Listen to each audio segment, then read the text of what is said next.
نماز میں ثنا پڑھنے کے تعلق سے مسئلہ ہے کہ کوئی مصلی نماز میں دیر سے شریک ہو جائے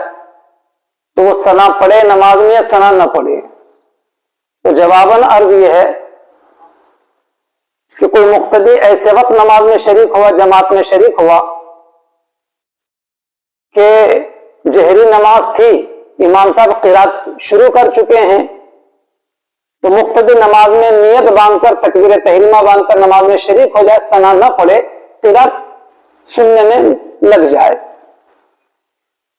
لیکن اگر ایسے وقت شریک ہوا کہ امام صاحب نے قرات شروع نہیں کی ہے تو ثنا پڑھے، اس کے بعد قرات سنے۔ لیکن اگر سری نماز ہے،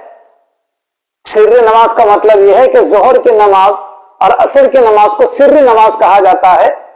سری نماز میں اگر دیر سے شریک ہو جائے تو اس صورت کے اندر حکم یہ ہے کہ ثنا پڑھ لے پہلے، پھر اس کے بعد نماز اپنی جاری رکھے۔